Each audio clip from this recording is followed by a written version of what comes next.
Recording is on.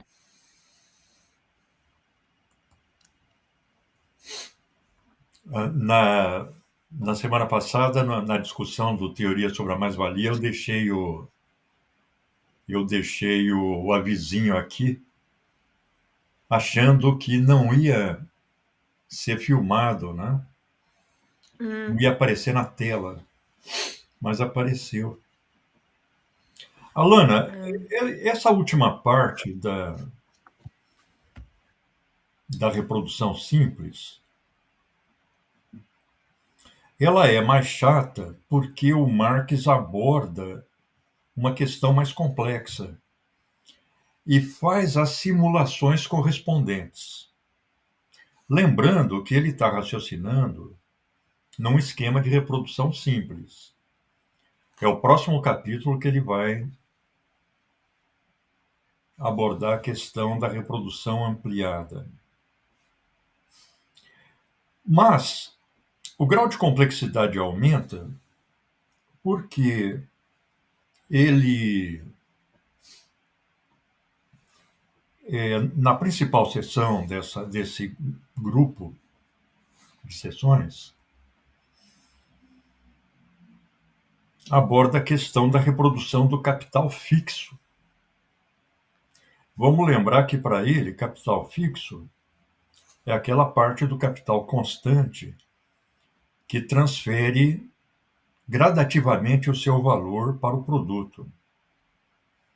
Máquinas, prédios, túneis, trilhos e etc. Lendo o capítulo, a gente vê que o Marx usa com flexibilidade os conceitos. Como o esquema que ele está analisando propõe a reprodução em um ano, ele fala, olha, aquela fração do capital fixo que se reproduz antes de terminar um ano não interessa aqui. Então, do ponto de vista do quadro de análise que ele faz, essa fração do capital fixo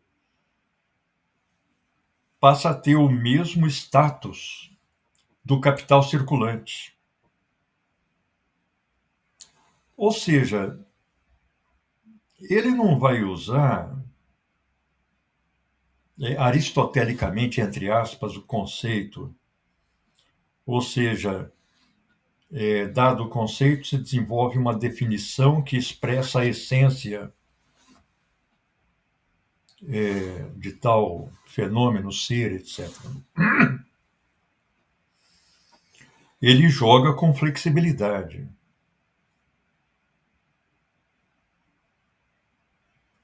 A gente vê que, embora a tese central dele seja a venda da força de trabalho, de vez em quando, e em determinados contextos, ele usa a expressão venda do trabalho, ou compra do trabalho. Mas, claro, antes ele especifica, vamos considerar que, do ponto de vista do senso comum, boa parte da economia, o salário é considerado o pagamento do trabalho. Mas torna-se complexa a reprodução do capital fixo porque, já no livro 1, ao analisar o capital fixo, e nos capítulos anteriores do livro 2, ele vai considerar que, supondo a acumulação destituída do apoio de um sistema de crédito, de financiamento bancário, etc., ele vai considerar que o capitalista vai ter que, anualmente, reservar uma quantia em dinheiro correspondente ao desgaste da máquina durante o ano para poder repor a máquina ao cabo dos anos do seu uso.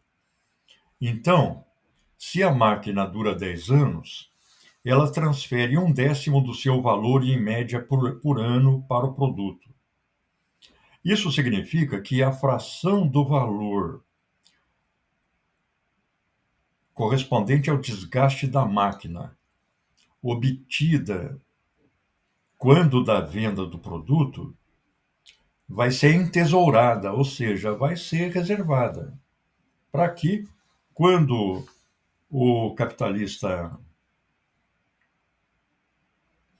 precisar comprar uma máquina nova, ele tem o valor já disponível.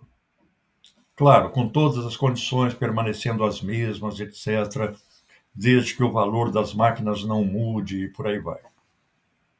Ele estabelece uma série de condições. Mesmo que não tenha uma guerra. Hein? A não ser que não tenha uma guerra. A não ser que não tenha uma guerra, né, e fechem o Estreito de Hormuz e o preço do petróleo vai para a estratosfera. Então,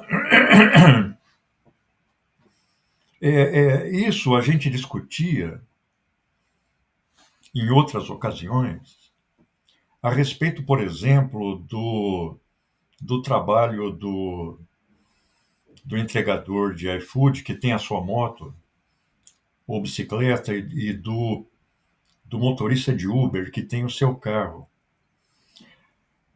A empresa transforma um meio de consumo do motorista de Uber no seu próprio meio de produção. Só que ela se desobriga de reservar a cota à parte do desgaste do carro para repor o carro quando ele virar sucata. Quem tem que fazer isso é o motorista de Uber, só que ele não vai ter esse dinheiro. O mesmo vale para o entregador de iFood e tal.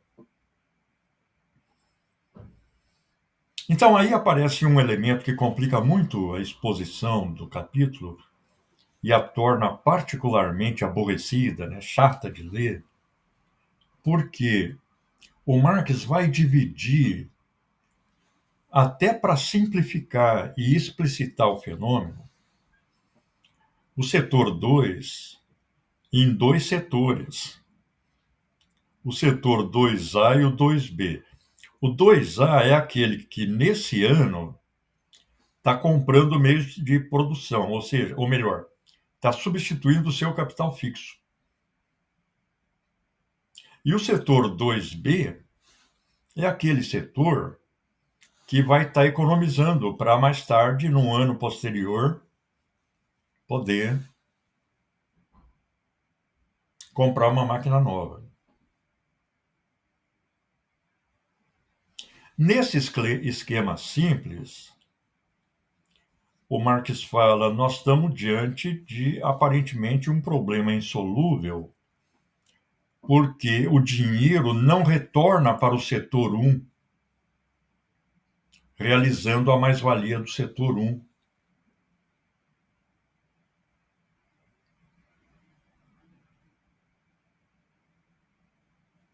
Porque o dinheiro do setor 2, no lugar de comprar a máquina do setor 1, ou pelo menos do setor 2B, vai ser economizado, vai ser entesourado. Mas aí o Marx ele flexibiliza o esquema, extremamente simplificador, e fala, olha, no dia a dia, nós não temos essa complementação de trocas entre os dois, de compras e vendas entre os dois setores tomados na totalidade. No dia a dia, cada capital individual tem o seu próprio processo de circulação, obedece autonomamente ao seu próprio ciclo.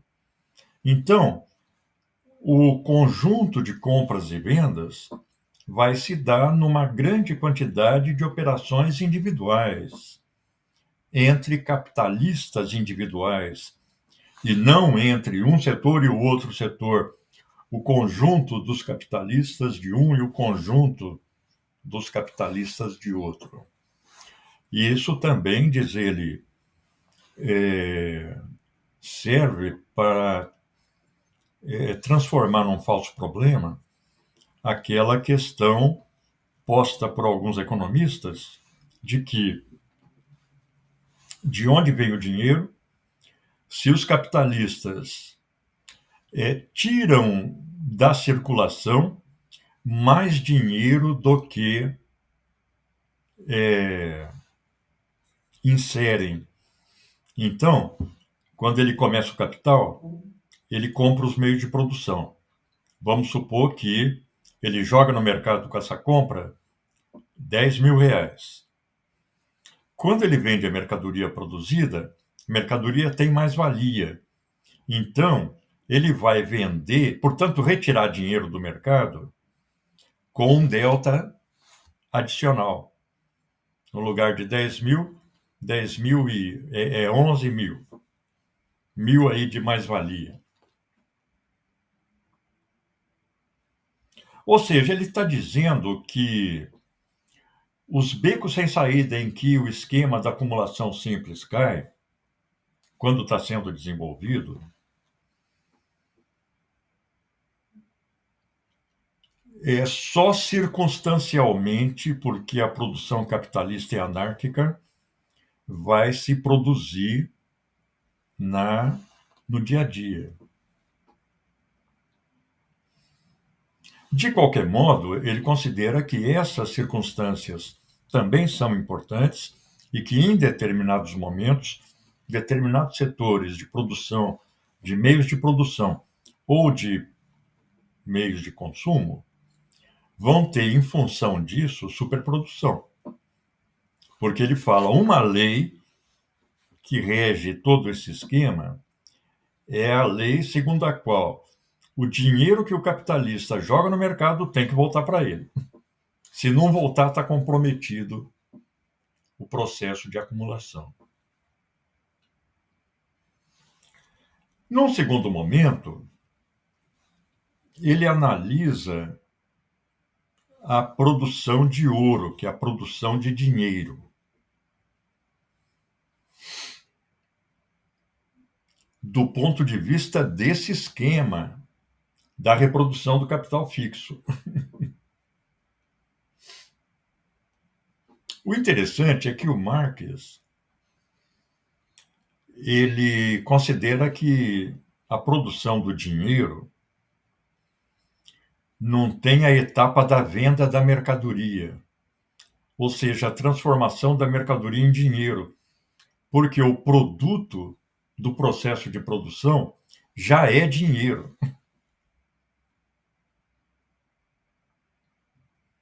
que ele vai trocar por mercadorias.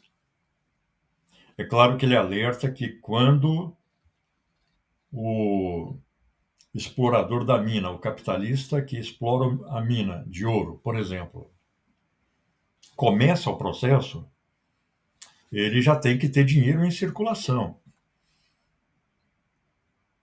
Há um aspecto que o Marx sempre chama atenção e que eu acho que é o centro de gravidade do capital, que é o fato de que esse capitalista, como todos os outros, tem que ter capital monetário disponível para pagar o trabalhador. Ele falou, o trabalhador vive da mão para a boca. Ele trabalha durante o dia para comer à noite. Então, ele tem que receber o tempo todo. Pode ser no fim do dia, no fim da semana, no fim do mês. Mas, mesmo que seja a construção de uma ponte que vai durar 5 anos, o capitalista não vai poder entregar a ponte para depois receber o dinheiro para depois pagar o trabalhador. O trabalhador tem que ser pago o tempo todo. E para o Marx, esse é um elemento mais dinâmico do processo de circulação monetária, ou seja, do dinheiro na função de meio de circulação. De qualquer modo, determinados becos sem saída que ocorrem para os capitalistas que produzem todas as outras mercadorias não ocorrem para o produtor de ouro, porque ele sempre vai ter dinheiro. O produto dele é dinheiro. O que faz também, ele menciona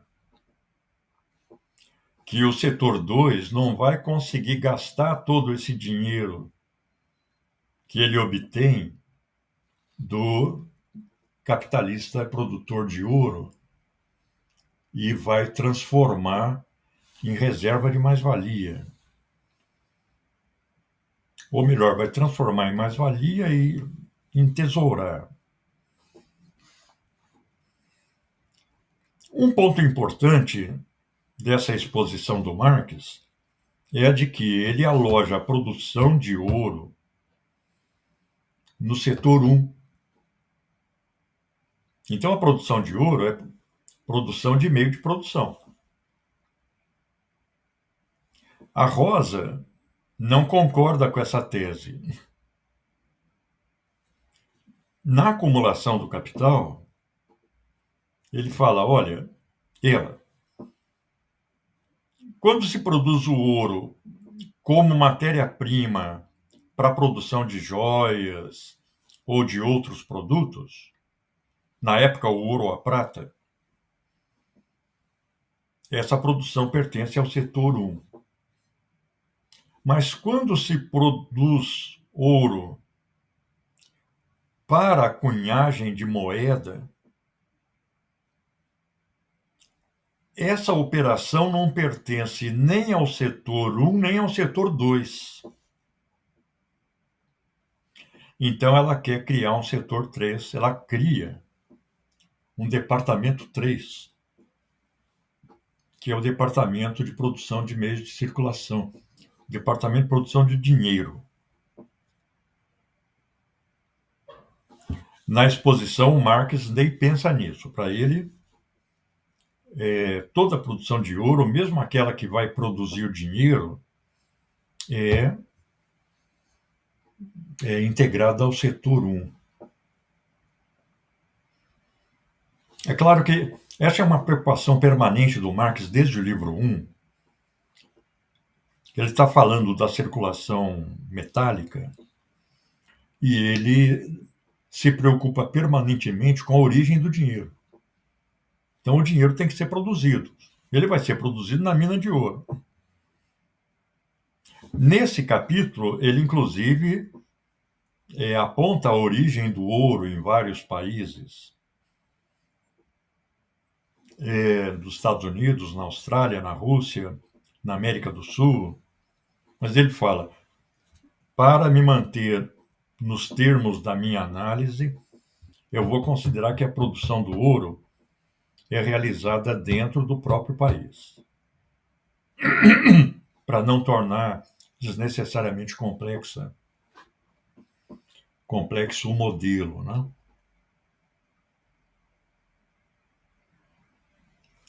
E, por fim, no capítulo, ele faz uma crítica ao esquema de reprodução desenvolvido pelo Destutt de Tracy, que ele despreza totalmente. Raramente ele cita uma frase do Destutt de Tracy que ele concorda e joga na vala comum dos economistas vulgares. E aí a análise é relativamente simples, porque o Destutt de Tracy vai considerar que o capitalista ganha dinheiro cobrando mais caro pela mercadoria que produz. A crítica desse esquema, que vem lá dos mercantilistas, que a gente está discutindo nas teorias da mais-valia, o Marx também fica repetindo no Capital inteiro. Sempre que ele tem oportunidade, ele insere essa crítica, porque representa a tese de que a mais-valia se originaria na esfera da circulação. E a tese do Marx é de que a mais-valia é produzida no processo produtivo, fora da esfera da circulação.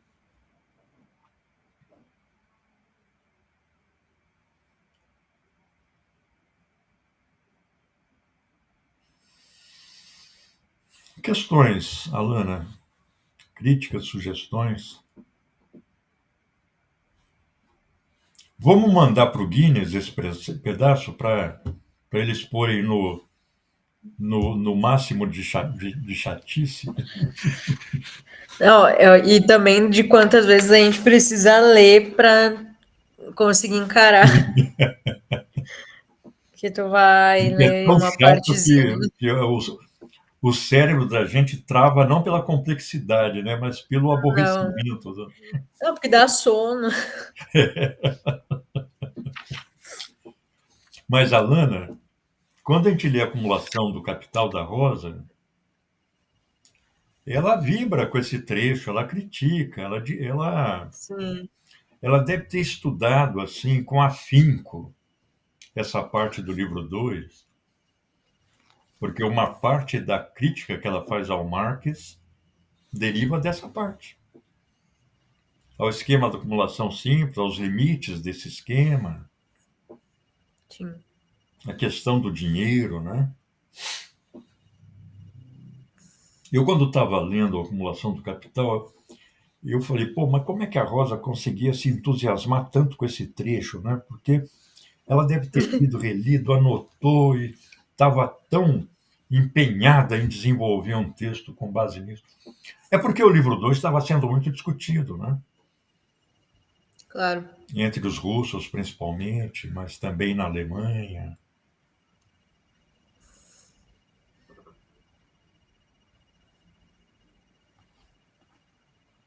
E era como ela trabalhava com curso de economia política, educação econômica dos operários e tal. Para ela era uma questão crucial. Era uma questão quente, né, na agenda da elaboração intelectual.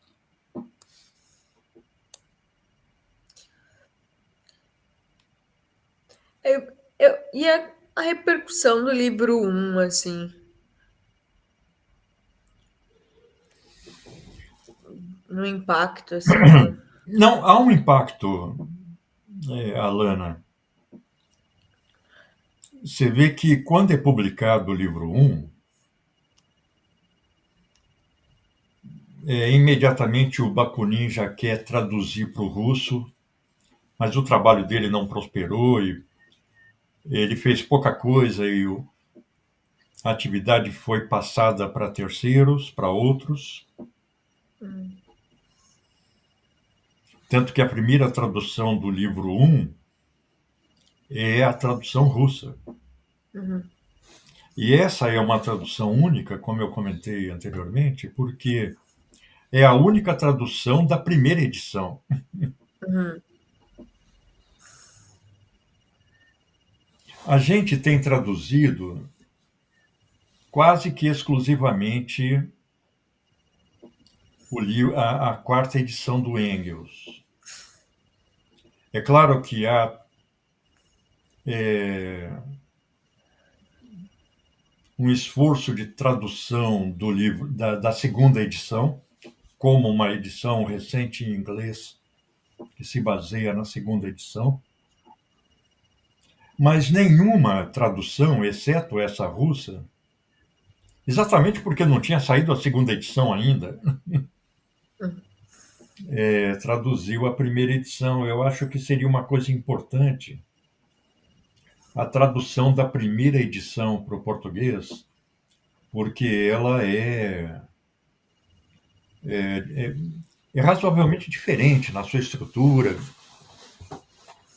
Ela tem só 6 grandes capítulos, né? Dividido em seções. Aí, na segunda edição, o Marx transformou os capítulos em partes e as seções em capítulos. Uhum.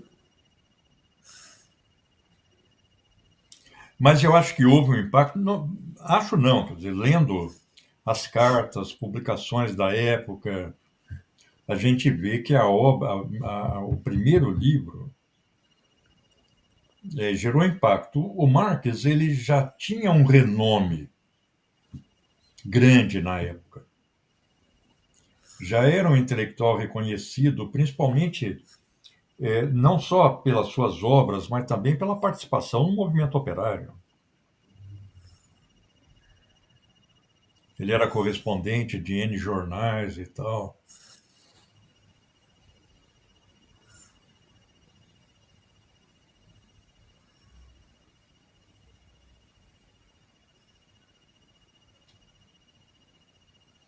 Agora,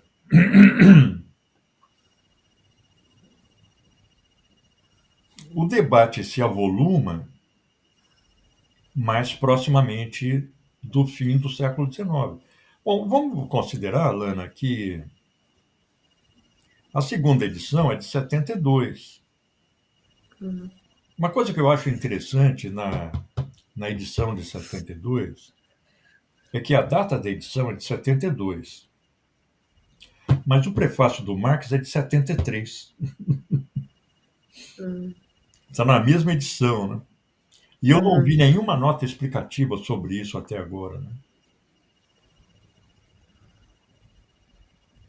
Depois, a terceira edição, que o editor já tinha encomendado para o Marx, a terceira edição em alemão. Vamos lembrar que a francesa foi publicada em fascículos entre 72 e 73. Então, essa edição, ela ampliou o círculo de leitores, principalmente nos países de língua latina.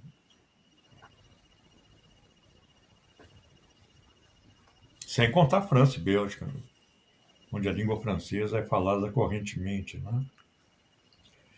Mas a terceira edição é de 83. O Engels coordena, o Marx morre em 83. E a quarta, do livro 1, é de 1890. Então, o Capital ele foi sendo sucessivamente publicado em edições diferentes nessa parte final do século. Mas, claro, os editores encomendavam quando já não tinha mais, ou o estoque estava no limite.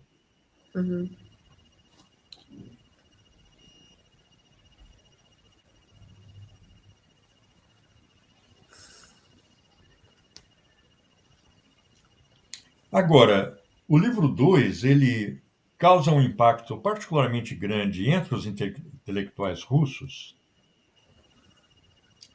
porque na agenda desses intelectuais, muitos deles populistas, né, eram leitores de Marx, tinham uma orientação marxista e pertenciam àquele grupo Narodnaya Volia, que é a vontade do povo, né? São chamados populistas, que tinham como tema de discussão principalmente a questão das possibilidades do desenvolvimento capitalista na Rússia e as possibilidades de uma revolução socialista que, a partir do desenvolvimento da propriedade comunal russa, pudesse abreviar o desenvolvimento capitalista. Você vê que na acumulação do capital, a Rosa trabalha com autores que achavam que não seria possível o desenvolvimento capitalista na Rússia, não seria possível a formação de um mercado consumidor amplo. E o livro 2 foi a base dessa discussão. Vamos lembrar que o livro 2 foi publicado em 85 e uma segunda edição em 93, que é a edição que a Rosa usa.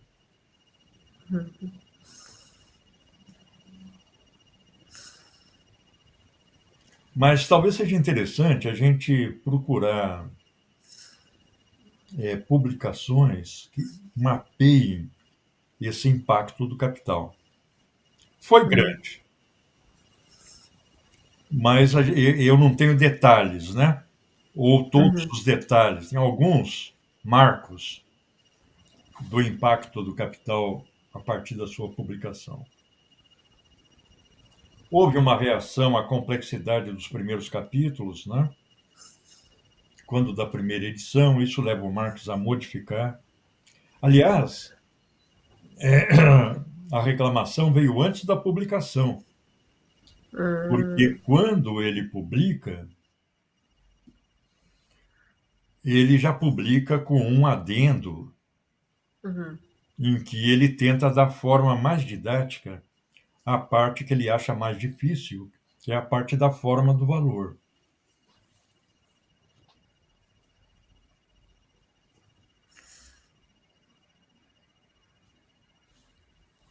Tem um menino de Londrina que está participando do projeto agora. Ele está terminando filosofia lá. Ele quer participar de vários grupos. E ele, quando ele viu o link, né, para o nosso debate aqui, que eu não tinha falado para ele do encontro da segunda, eu tinha indicado o livro 2 da quinta, que está começando, né? Ele falou, não, eu quero participar desse também. É legal, então já mandei o calendário para ele. Próxima segunda. Alana, eu suspeito que o capítulo sobre a reprodução ampliada também seja muito longo. Talvez valha a pena a gente dar uma, uma dividida nele. Eu, na verdade, esse eu já comecei a ler. Legal. Ah, então, ótimo. Vamos Daí, tocar. daí eu acho que não. Eu não acho tão. Vamos tocar e a gente já. Aí, semana passada eu tive que trabalhar até as 8 da noite, daí eu não consegui participar. Mas essa quarta eu consigo. Mas, Alana, vamos já engrenar um calendário do livro 3. Ah, sim. Mas tem mais gente para ler o livro 3? Não, mas eu vou tornar amplo e notório. Sim, Mas se não aparecerem interessados, porque aí o grupo de interessados já se reduz muito, né? sim. Eu acho que o Guilherme, esse menino da UEL, se começar um grupo do livro 3, ele vai querer participar. Tá bom. Eu acho que ele já tem uma familiaridade, ele falou que leu os Grundrisse e tal. Ele falou, ó, eu conheço mais a obra juvenil do Marx e tal. Mas ele conhece, sim. Eu acho que se ele vier a participar, ele vai acompanhar sem problema. Tá bom. É o que eu falei para ele, ó, depende da sua disponibilidade para ler. É, eu tô com um pouquinho mais de tempo para ler. Daí tá sendo tranquilo. Aí a gente termina o livro 2 a semana que vem e quem sabe já comece o livro 3 na outra. Pode ser. Ou dá umas 2 semanas de intervalo e depois Ah, começa. vamos. Eu acho que pode ser. Que olha, Vamos ver. a primeira vez que nós discutimos o livro 3 foi aquela menina que está em Pelotas agora, A Tamara? Tamara.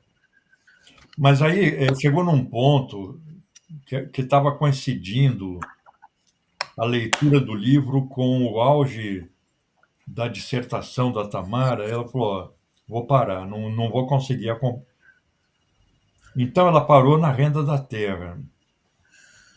Depois, o segundo grupo foi o Lucas e a Pamela. E a Pamela? E aí Aham. foi até o fim.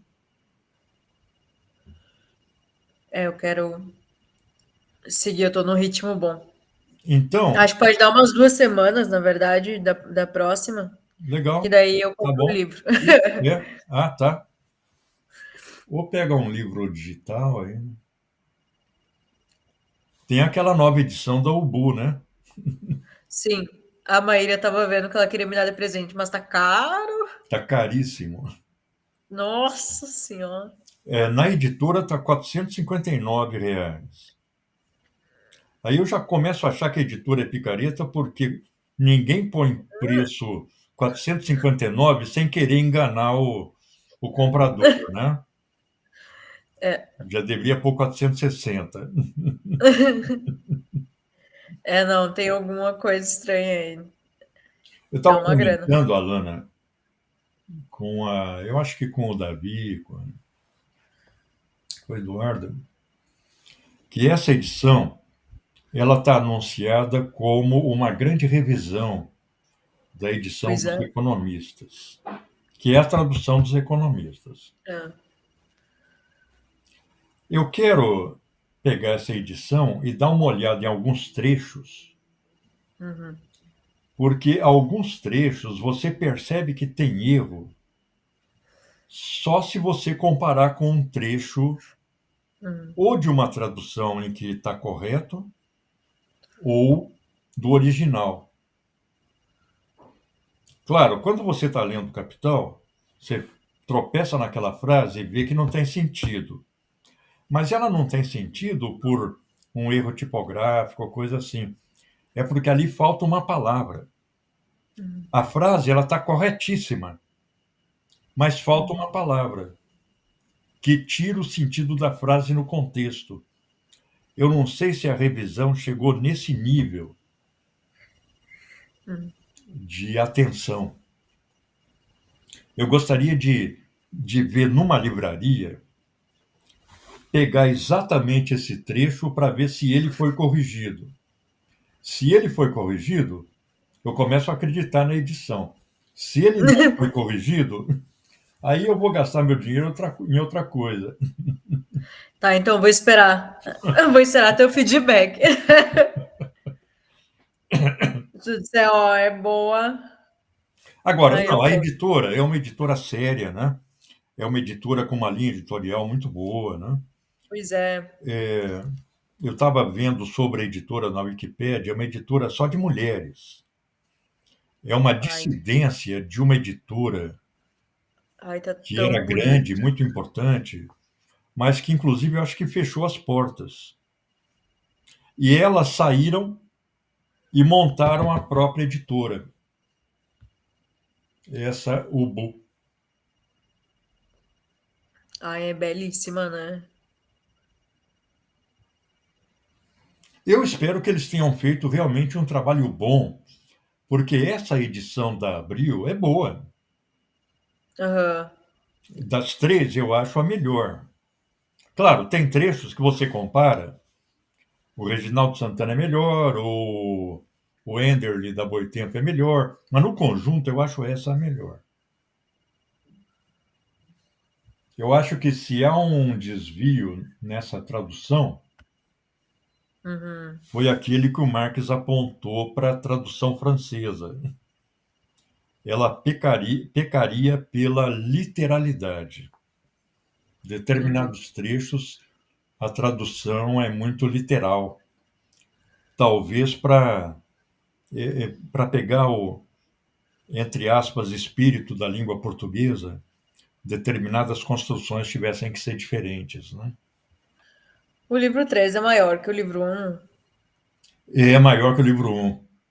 Meu O livro Deus. 3 são 74 capítulos. Não, 54 capítulos. Ai, meu Deus, é muito maior. É muito maior. Tanto que ele foi publicado pela primeira vez em 2 volumes. É muita coisa. Ai, é tão bonita essa da Ubu, hein? É muito linda, preta e vermelha, né? É. E acho que é capa dura? É capa dura. E a gente vê Ah, que por dentro também a edição é muito legal.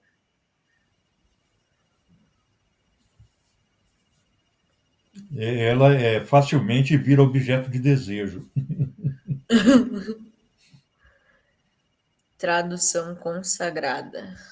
Agora, tem outra coisa, Alana. Daqui a pouco vai ter uma versão digital circulando aí pela internet. Ah, com certeza. Mas é que daí a gente fica nessas, né? O capital faz a gente querer ter o E o capital livro, né? É. tão Você bonito sabe que eu comprei os 3 livros da Boitempo. Quando ele estava começando o projeto, também. Aí eu comecei a ler, eu comecei a tropeçar em erros. A gente via que não era erro do editor, era desatenção tipográfica. Eu fiquei desiludido, não tanto pelos erros, que os erros eu sei que sempre tem, ainda mais num livro tão grande como o Capital, É, mas porque a editora anunciava que tinha ganho o prêmio Jabuti, que era isso, era aquilo. Aí eu fiquei meio desiludido com essa sim. edição. Aí peguei os 3 livros e dei para a Tamara, que estava a caminho do livro 3.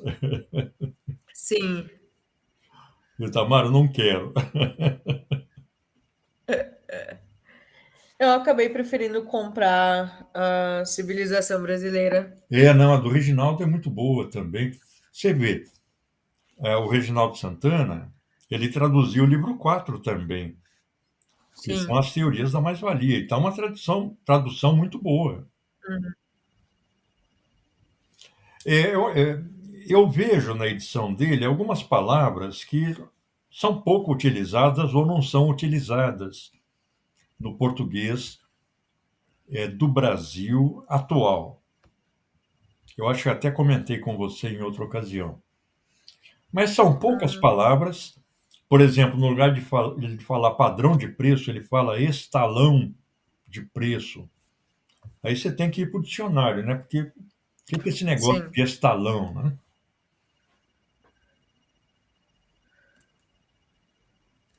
Claro, em francês é étalon. Deve ser uma. Não sei se desenvolveram paralelamente as palavras, mas é a edição que segurou a leitura do Capital no Brasil de 67 até os anos Hum, 80, quando foi publicada a coleção Os Economistas. sim. E a coleção Os Economistas é super mal cuidada. É uma belíssima tradução com um péssimo trabalho de montagem tipográfica. Pois é. Eu que trabalho em gráfico, eu fico cuidando dessas coisas. Você vê, são consequências de longo prazo, né? Uhum. Porque o resultado do seu trabalho hoje vai ser lido por alguém daqui a 30 anos, 40 anos.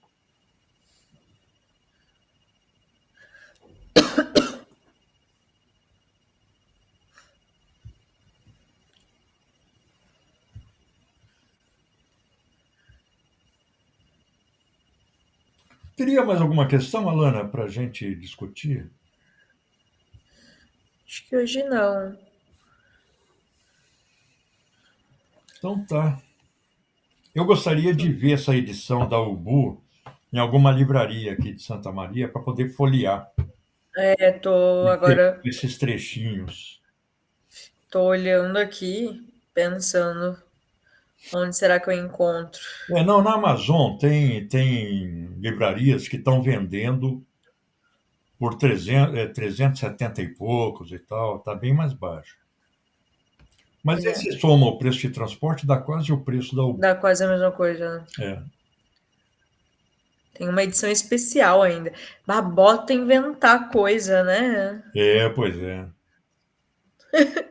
Agora, o comentário que eles põem para projetar a edição, eu não sei se vai projetar a edição, porque ela falou, essa tradução, ela é um desdobramento de debates sobre o capital que ocorreram no círculo do Paul Singer, do Gianotti, do Fernando Henrique Cardoso e etc. Então, é o desdobramento de um debate sobre o capital que ocorreu no meio intelectual. Aham. É diferente da edição do Reginaldo Santana, que foi uma edição patrocinada pelo PCzão, né? Que é a civilização brasileira, o Enio da Silveira, era do PCB, né? O dono da civilização.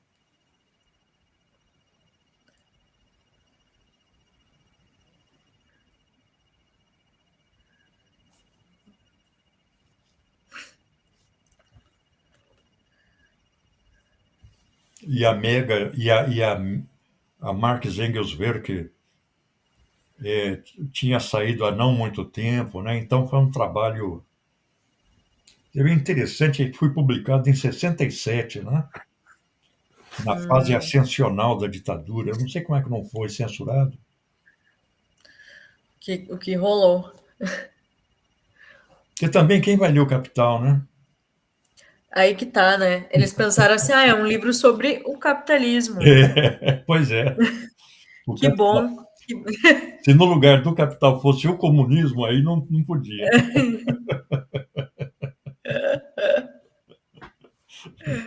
Ai, é. Falou, Alana. Falou, boa noite, boa Opa, semana. eu tenho que eu tenho que gravar eu tenho que encerrar a gravação, porque Ah, antes senão de não fechar. grava.